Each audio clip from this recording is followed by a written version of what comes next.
شاید آپ نے نام سنا ہوگا رفیع، بہت مشہور گائیکار گزرا ہے۔ رفیع صاحب حج کرنے کے لیے گئے اور مکے سے مدینہ جاتے وقت کہیں راستے میں ان کو رکنا پڑا تو رک گئے۔ وہاں ایک عربی دیہاتی گانا گاتا ہوا آیا، عربی دیہاتی گانا گاتا ہوا آیا اور وہ بڑے بھونڈے انداز میں گانا گا رہا تھا۔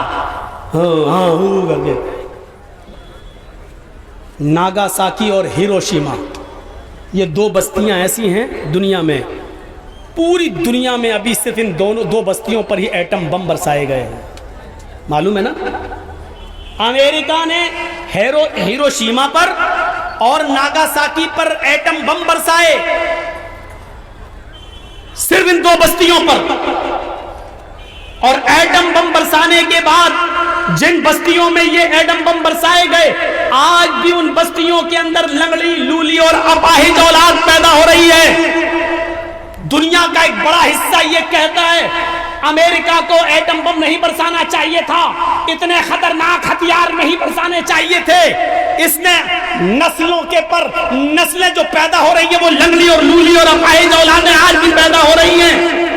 یہ دنیا کا ایک بڑا حصہ امریکہ کے سلسلے میں یہ کہتا ہے، لیکن امریکہ یہ کہتا ہے کہ ہم نے ہیروشیما اور ناگاساکی پر اگر بم نہ برسائے ہوتے تو کم سے کم 1 کروڑ آدمی مارا جاتا۔ میں نے یہ بم برسا کر 1 کروڑ لوگوں کو موت کے گھاٹ اترنے سے بچا لیا، کیونکہ اگر ہم یہ بم نہیں برساتے تو اتنی بڑی جنگ ہوتی، اتنی بڑی لڑائی ہوتی اور یہ لڑائی دنیا کے کئی خطوں میں پھیلتی، اس میں تقریباً 1 کروڑ لوگ مارے جاتے۔ ان 1 کروڑ لوگوں کو ہم نے بچایا، 2 بم برسا دیے، ان بم برسانے سے 1 لاکھ آدمی مارا گیا، لیکن ہم نے 1 کروڑ لوگوں کو مرنے سے بچا لیا۔ میرے بھائیوں، وہ اپنی عقل کا استعمال کر رہا ہے، یہ اپنی عقل کا استعمال کر رہے ہیں، دنیا اپنی عقل سے بول رہی ہے، امریکہ اپنی عقل سے بول رہا ہے۔ اگر ہر انسان کو اپنی اپنی عقل کے مطابق چلنے کی اجازت دے دی جائے تو معاف کیجیے گا میرے بھائیوں، دنیا کا نظام ہی درہم برہم ہو جائے گا۔ میں پوچھنا چاہتا ہوں، جو لوگ عقل پرست ہیں اور اپنی عقلوں کو سب سے بلند تصور کرتے ہیں، جو یہ کہتے ہیں کہ اس میں برائی کیا ہے، لڑکا لڑکے کے ساتھ رہے اور لڑکی لڑکی کے ساتھ رہے، اگر وہ پرسنل زندگی میں ایسا رہنا چاہتے ہیں تو مجھے بتائیے کہ اس میں برائی کیا ہے۔ عقل کہتی ہے کہ اس میں کوئی برائی نہیں ہے، عقلی طور پر کوئی برائی نہیں ہے۔ میں ان سے پوچھنا چاہتا ہوں، میں ان لوگوں سے سوال کرنا چاہتا ہوں جو عقل کو اس کے دائرے سے بڑا درجہ دیے بیٹھے ہیں، میں پوچھنا چاہتا ہوں کہ بہن سے اور بیٹی سے نکاح کرنے میں اور شادی کرنے میں برائی کیا ہے؟ مجھے جواب دیں۔ جو تیسرا حصول علم کا ذریعہ نہیں مانتے، وحی الہی کو حصول علم کا ذریعہ نہیں مانتے، جو عقل ہی کو سب کچھ تصور کرتے ہیں، وہ مجھے بتائیں کہ بہن سے اور بیٹی سے نکاح کرنے میں برائی کیا ہے؟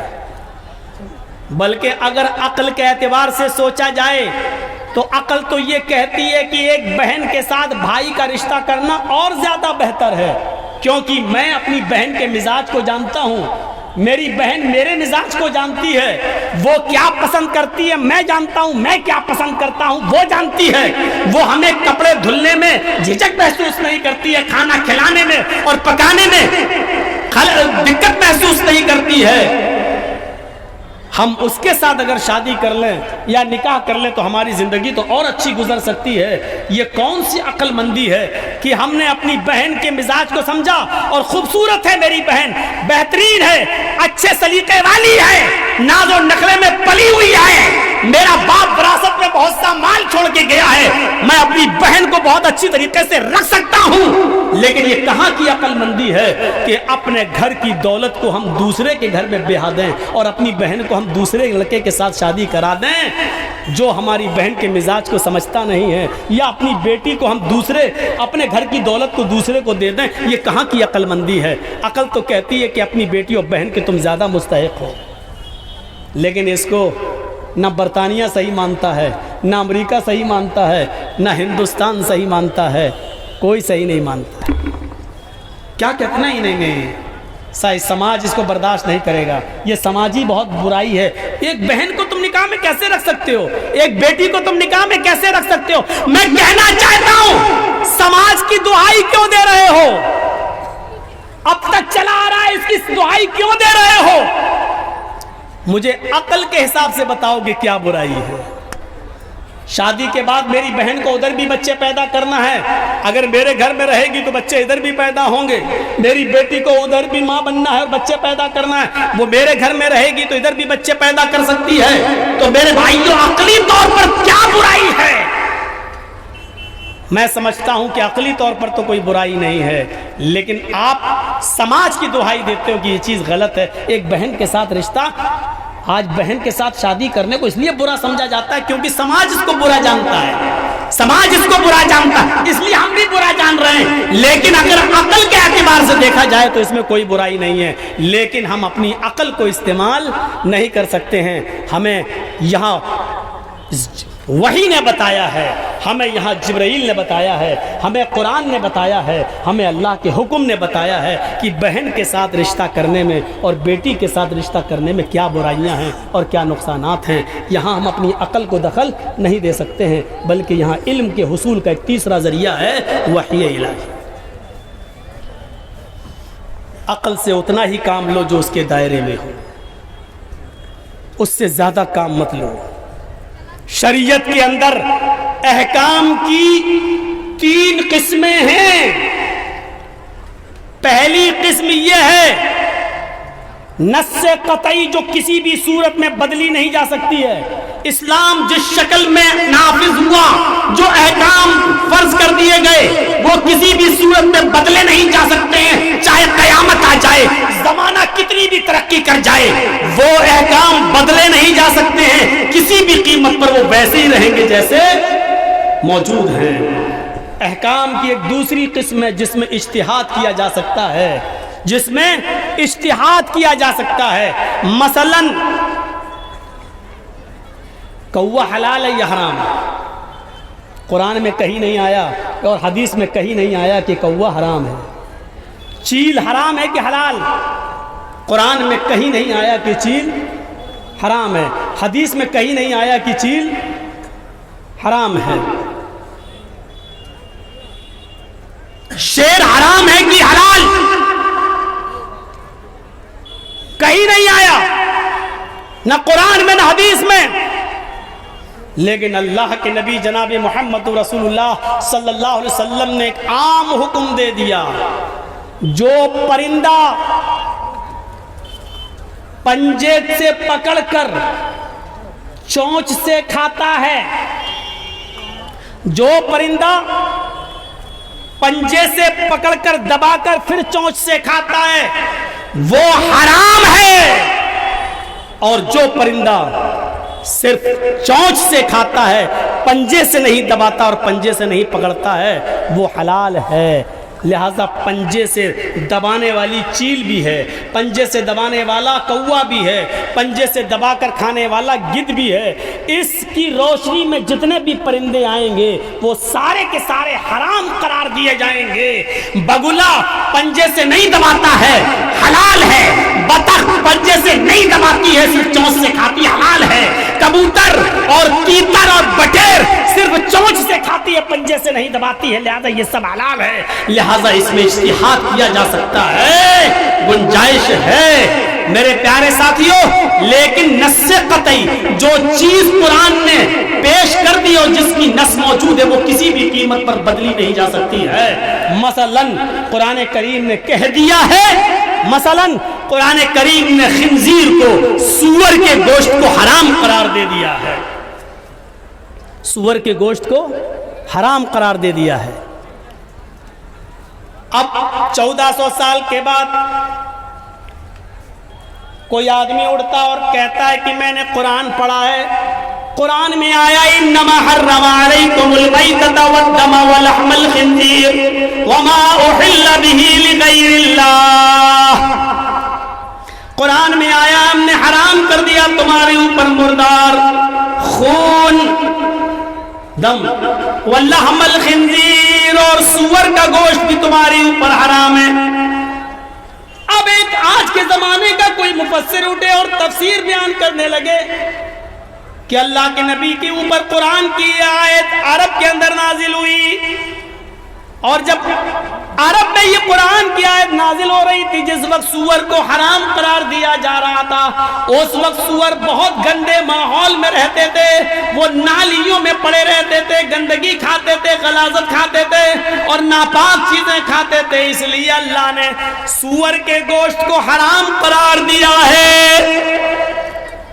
اب زمانہ ترقی کر چکا ہے، اب سوروں کے لیے بڑے بڑے فارم ہاؤس بنا دیے گئے ہیں، جہاں ان کو لیٹرین کھانے سے اور گندگی کھانے سے ان کو روک دیا گیا ہے، ان کے لیے اسپیشل دانہ بنا دیا گیا ہے، وہ اپنے اسپیشل دانہ کھا کر بڑے ہو رہے ہیں، وہ گندی چیزیں نہیں کھا رہے ہیں، لہٰذا اب سوروں نے گندی چیزیں کھانا چھوڑ دی ہے، لہٰذا قرآن کی آیت اس ماحول کے لیے تھی، اس ماحول کے لیے نہیں ہے، لہٰذا جو جانور گندگی نہیں کھاتے، لیٹرین نہیں کھاتے، نالیوں میں نہیں رہتے اور وہ دانہ کھا رہے ہیں، ان کے لیے اسپیشل دانہ اور پاک چیز بنائی گئی ہے، لہذا وہ کھا کھا کر بڑے ہو رہے ہیں۔ تو آج کے اس دور میں ایسے سوروں کو کھانا جائز ہے، حلال ہے، وہ آپ کھا سکتے ہیں۔ اگر آج کے اس دور میں کوئی مفسر یہ تفسیر کرنے لگے اور یہ بیان کرنے لگے تو اس کی تردید کی جائے گی، اس کو بھگایا جائے گا، اس کو پکڑا جائے گا، اس کی گرفت کی جائے گی، کیونکہ اللہ رب العالمین نے یہ نہیں کہا ہے قرآن کریم کے اندر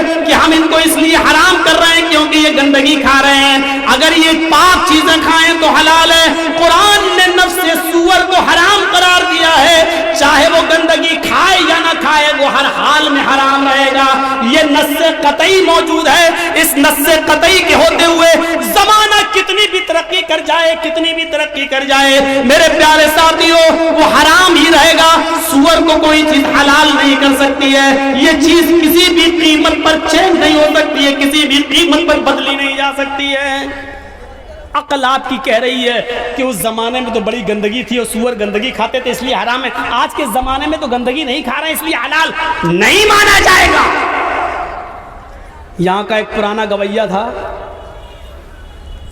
شاید آپ نے نام سنا ہوگا، رفیع، بہت مشہور گائیکار گزرا ہے۔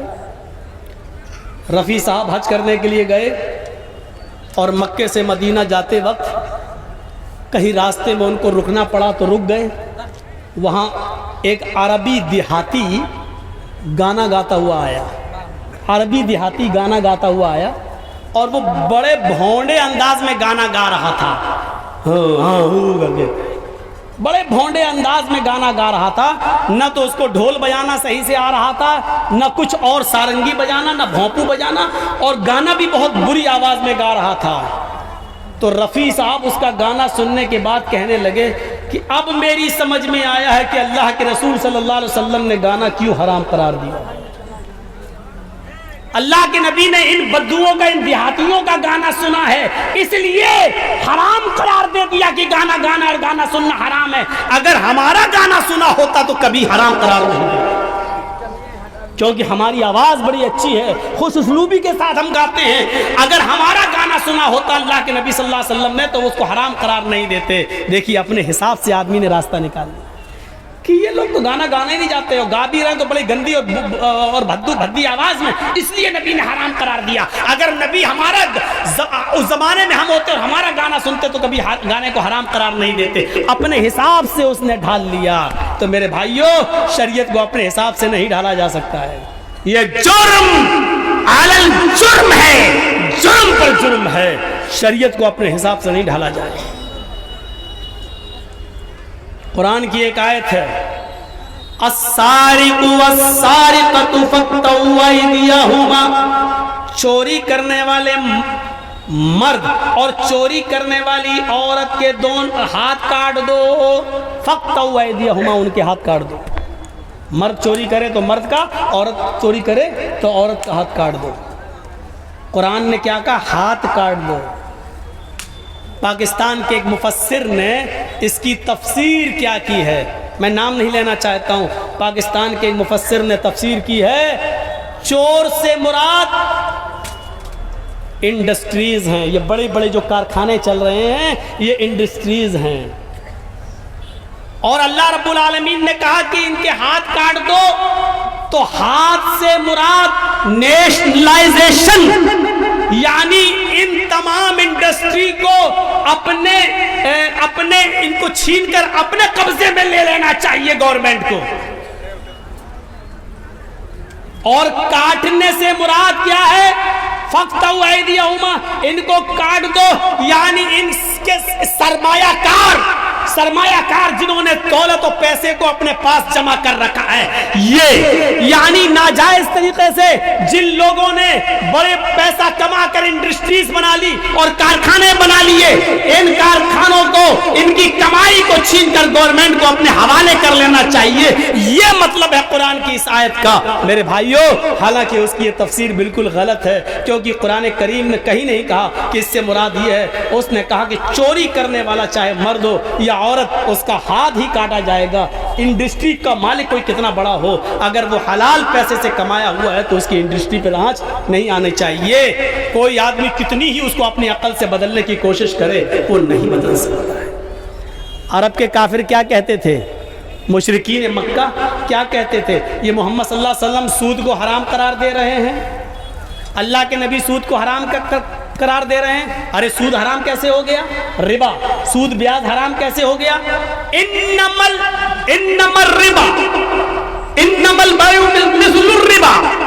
انہوں نے کہا کہ تجارت کو اللہ کے نبی نے حلال قرار دیا ہے۔ ارے تجارت بھی تو سود کی طرح ہے، یہ مشرکین مکہ کہتے تھے۔ انما البيع مثل الربا، کیا کہتے تھے؟ تجارت جو ہم کر رہے ہیں، بزنس، یہ بھی تو سود کی طرح ہے۔ ارے ہم بزنس کرتے ہیں، اس میں فائدہ ہوتا ہے۔ ہم کسی کو پیسہ دے دیے سود پر، 1000 دیا، 1050 لے رہے، 1 لاکھ دیا، اس سے ہم 1,20,000 لے رہے، تو یہ بھی تو تجارت ہی ہے، بزنس ہے۔ تو تجارت میں اور بزنس میں فرق کیا ہے؟ بزنس اور سود دونوں ایک ہی چیز ہے۔ ہم تجارت کر کے بھی نفع حاصل کرتے ہیں، ہم سود پر پیسہ دیتے ہیں کسی کو تو اس سے بھی ہم نفع حاصل کرتے ہیں۔ میرے بھائیوں، اس کے جواب میں اللہ رب العالمین نے قرآن کی جو آیت نازل فرمائی ہے، اس کے جواب میں اللہ تعالیٰ نے قرآن میں جو آیت نازل فرمائی ہے، اس میں اللہ تعالیٰ نے وجہ نہیں بتائی ہے۔ یہ نہیں کہا ہے کہ میں نے سود کو کیوں حرام قرار دیا ہے، اور یہ بھی نہیں بتایا کہ سود میں اور بزنس میں، تجارت میں کیا فرق ہے، بلکہ ایک عام حکم دے دیا، احل اللہ البیع وحرم الربا۔ لوگوں، تمہارے لیے بیع کو، خرید و فروخت کو، تجارت کو، بزنس کو حلال قرار دے دیا گیا ہے، وحرم الربا، اور سود کو حرام قرار دے دیا گیا ہے۔ کوئی وجہ سمجھ میں نہیں آ رہی ہے، لیکن ہمیں ماننا پڑے گا بزنس حلال ہے اور سود حرام ہے، چاہے وہ ہماری بینکوں میں رکھا ہوا سود ہو، چاہے ہم کسی کو 1 لاکھ دیں اور 1.25 لاکھ اس سے وصول کر رہے ہیں، یہ سود ہو، چاہے وہ ہمارا سیونگ اکاؤنٹ میں بڑھنے والا سود ہو، چاہے وہ 1 لاکھ روپیہ فکس کرنے کے بعد 5-6 سال کے بعد ڈبل لے لینا ہو، چاہے جس طریقے کی شکل ہو، اگر وہ سود ہے تو وہ حرام ہے۔ بزنس اور تجارت حلال ہے، اس کی وجہ کیا ہے ہمیں نہیں معلوم، کیونکہ ہم اپنی عقل پر اتنے زیادہ بوجھ نہیں ڈال سکتے ہیں جو عقل کے دائرے سے اوپر ہو۔ ہماری عقل کے اندر اتنی طاقت نہیں ہے جو اس کو سوچ سکے اور سمجھ سکے۔ ہمیں سوچنا چاہیے کہ ہم اپنی عقل کا کہاں استعمال کر رہے ہیں، ہم اپنی عقل کو کہاں دوڑا رہے ہیں۔ ہم نظر ڈالیں، اللہ کے نبی صلی اللہ علیہ وسلم نے فرمایا جب کوئی بچہ پیدا ہو، ڈیلیوری ہو، ماں کے پیٹ سے جب بچہ پیدا ہوتا ہے، لڑکا یا لڑکی، 2 ہی چیزوں میں سے کوئی ایک ہوگا، لڑکی یا لڑکا۔ لڑکا جب آپ کے کپڑوں پر پیشاب کر دے بچہ، تو اللہ کے نبی نے فرمایا اس پر چھینٹے مارے جائیں گے۔ پانی لیجئے، ایسے بس ہو گیا، کپڑا پاک ہو گیا، یا پانی ہاتھ میں لیجئے اور ایسا چھینٹا مار لیجئے۔ بچہ ہے لڑکا، آپ چھینٹا مار لیں، کپڑا پاک۔ لیکن لڑکی ہے اور اس نے پیشاب کیا ہے تو آپ کو، جیسے یہ پیشاب کیا ہے تو آپ کو اتنا حصہ دھلنا پڑے گا۔ لڑکا پیشاب کر دے تو چھینٹا مار دو، پاک، لیکن لڑکی پیشاب کر دے تو دھلنا پڑے گا۔ اب آپ کہیں یار ریزن سمجھ میں نہیں آ رہا ہے، لڑکے کے پیشاب کو دھولا جائے اور لڑکے کے پیشاب پر چھینٹا مارا جائے اور لڑکی کے پیشاب کو دھولا جائے، ریزن سمجھ میں نہیں آ رہا ہے۔ آپ ریزن سوچ کیوں رہے ہو؟ جہاں آپ کی عقل نے کام کرنا بند کر دیا وہاں پر وہی چلے گی، وہاں پر شریعت چلے گی۔ شریعت آئی اسی لیے ہے جب آپ کی عقل کام کرنا بند کر دے۔ اگر عقل کے اندر اتنی طاقت ہوتی کہ وہ اچھے اور برے کا فیصلہ کر سکتی تھی تو اللہ کی قسم اللہ رب العالمین آسمان سے کوئی فرشتے کو جبرائیل کو وحی دے کر نہیں بھیجتا اور دنیا میں کوئی نبی نہیں اتارتا، ہر آدمی کو عقل دے دیتا اور وہ اپنی عقل سے سوچ لیتا کہ غلط کیا اور صحیح کیا ہے۔ جب ہماری عقل کام کرنا بند کرتی ہے وہاں سے وحی کا سلسلہ شروع ہوتا ہے اور وہاں شریعت اپنا کام کرتی ہے۔ ریزن کیا ہے ہمیں نہیں معلوم۔ اب آج کل میڈیکل سائنس والے بتلا رہے ہیں، ڈاکٹر لوگ، لڑکی کا پیشاب زیادہ بدبودار ہوتا ہے اور اس میں کیڑاڑو اور جراثیم بہت زیادہ ہوتے ہیں، اس کو صابن سے دھلنا ضروری ہے، بغیر اس کے دھلے ہوئے وہ کیڑے ہٹتے۔ یہ آج پتہ چل رہا ہے سائنس اور ٹیکنالوجی کے زمانے میں، لیکن اللہ کے رسول صلی اللہ علیہ وسلم کے زمانے میں سائنس نے اتنی ترقی نہیں کی۔ ہمیں یہ حکم ماننا ہے، اس لیے ماننا ہے کیونکہ جناب محمد رسول اللہ صلی اللہ علیہ وسلم نے یہی بتایا ہے۔